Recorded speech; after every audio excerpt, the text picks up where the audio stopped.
Salut famille, cette vidéo s'adresse aux plus néophytes dans les crypto-monnaies, mais nous allons aussi voir quelques fonctionnalités qui sont plus ou moins méconnues sur Trust Wallet.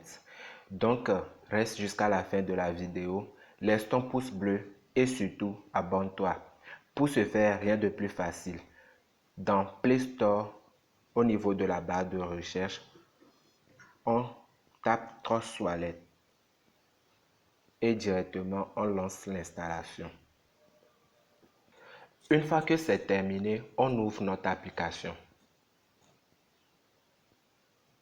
Ici, on dispose de deux options. La première pour la création d'un nouveau portefeuille et la seconde pour la récupération d'un ancien portefeuille. Nous, on n'a jamais créé de portefeuille, donc on crée un nouveau portefeuille. Ici, on a la politique de confidentialité, puis les conditions d'utilisation. On coche j'ai lu et j'accepte les conditions, blablabla, puis on continue. Ici, Trust Wallet nous signale qu'il va nous fournir 12 mots et ces 12 mots vont nous permettre, si on perd notre téléphone, de pouvoir aisément récupérer notre portefeuille. Et aussi, ces 12 mots, vous devez, pour des questions de sécurité, les noter quelque part dessus. Je vous conseille de les noter dans un agenda. Là, comme ça, si vous perdez votre téléphone, vous pouvez juste prendre l'agenda et télécharger Trust Wallet puis récupérer votre portefeuille. Donc, nous allons cocher sur je comprends que si je perds mes mots de récupération, je ne serai pas en mesure d'accéder à mon portefeuille.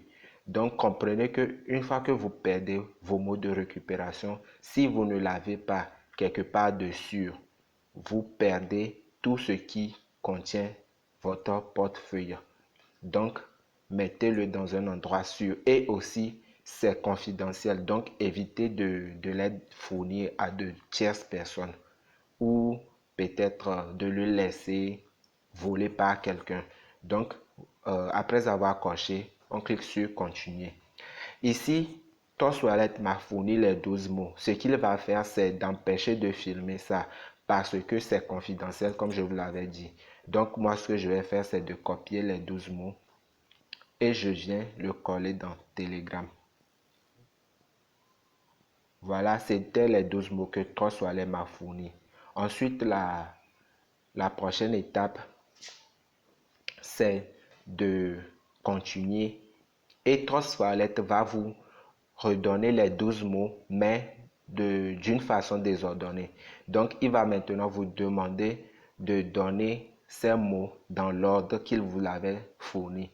Donc, ici, moi, je vais choisir en premier accident, ensuite memory, sista, dans l'ordre quoi. Voilà, donc vous faites l'exercice chez vous. En mettant les 12 mots, si vous faites l'erreur de choisir un mot avant l'autre, il suffit juste de cliquer sur le mot et ce serait retiré. Puis ensuite, vous choisissez le mot qui convient. Donc, une fois que c'est terminé, Trust Wallet va vous dire bien joué et puis en bas, vous allez cliquer sur terminer. Directement, la création du portefeuille va commencer. Lorsque la création du portefeuille est terminée, vous cliquez encore sur terminer et voilà, vous allez directement accéder à votre portefeuille. Donc là, je suis dans mon nouveau portefeuille créé. Bon, c'est un portefeuille multi-monnaie, donc ça permet d'avoir plusieurs monnaies. Ici, on a Bitcoin, Ethereum, BNB, Smart Chain. Maintenant, nous allons voir comment envoyer ou recevoir de la crypto. On va le faire avec le Bitcoin. Une fois dans la monnaie Bitcoin, on va cliquer sur envoyer. Voilà, ici vous aurez besoin de l'adresse du destinataire. C'est l'adresse de la personne qui doit recevoir les bitcoins ou disons du portefeuille qui doit recevoir les bitcoins. Moi, j'ai une adresse ici que je vais prendre pour la simulation. Donc, bon, je viens le coller. Voilà. Et je mets, ici vous mettez le montant. Je prends par exemple 0,005 BTC, ce qui fait l'équivalent de 181,87 $. Voilà. Bon, je clique sur continuer. Normalement, je dois confirmer la transaction, mais ici, vu que j'ai pas de BTC, je peux pas faire ça. Donc, vous devez confirmer la transaction ici. Solde Bitcoin insuffisant, donc je peux pas confirmer la transaction. Ok. Donc, après cela, maintenant, pour recevoir les BTC, vous devez toujours entrer dans BTC et cliquer sur recevoir. Nous avons deux possibilités pour les recevoir. On peut passer par le scan du code ou soit on copie l'adresse ici. Une fois l'adresse copiée, on l'envoie à la personne qui doit envoyer les BTC et il fait la transaction puis on récupère les BTC ici. Ok. Vu qu'il n'y a pas tous les monnaies qui sont listées, on peut ajouter d'autres monnaies. En quoi faisant? Il suffit d'aller en haut dans l'angle droit, on clique sur les deux traits, puis ici on recherche la monnaie qu'on désire. Par exemple, si je veux activer le Dogecoin, je recherche Dogecoin et j'active ça directement. Il va s'apparaître dans mon portefeuille. Voilà Dogecoin. Encore une autre monnaie, Callisto par exemple. Callisto. Bon, je pense que je l'ai mal écrit. Callisto. Voilà. CLO. J'active la monnaie. Il apparaît dans mon portefeuille. Callisto. Ok. Maintenant, si le token n'est même pas listé dans Trust Wallet, vous pouvez toutefois ajouter le token personnalisé ici. Ajouter le token personnalisé. Vous collez l'adresse du contrat et vous terminez directement. Vous allez faire apparaître cela dans votre portefeuille. Bon, on a le DApp. On a le DApp. Ici, on peut retrouver des applications décentralisées.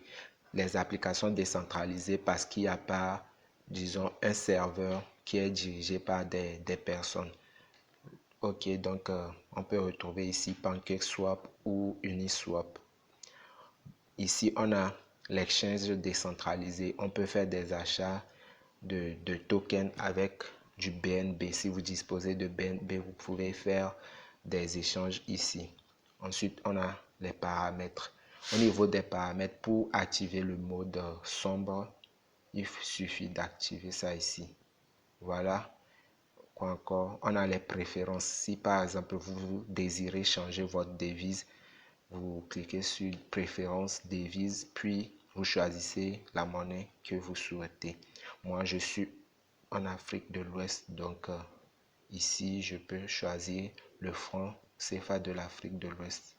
Voilà, directement, mon portefeuille va se mettre en franc CFA. Ok, donc plus bas, on a les différents réseaux sociaux de Trust Wallet. Bon, juste un appel aux prudence. Si vous voulez recevoir des tokens, faites surtout attention à ne pas confondre les réseaux sur lesquels vous devez les recevoir. Par exemple, si je prends BNB, vous allez remarquer qu'il y a plusieurs réseaux sur BNB. On a les BEP20, les BEP20, le Smart Chain, BEP20 Smart Chain. Et puis, on a aussi le ERC20 qui est sur le réseau Ethereum. On a aussi le BNB simple qui est BEP2. Donc, faites attention de ne pas confondre ces réseaux. Donc, voilà un peu la prise en main de Trust Wallet. Bon, je vais vous demander de liker la vidéo, de partager, surtout de vous abonner. Et bon, on se dit à la prochaine. Merci.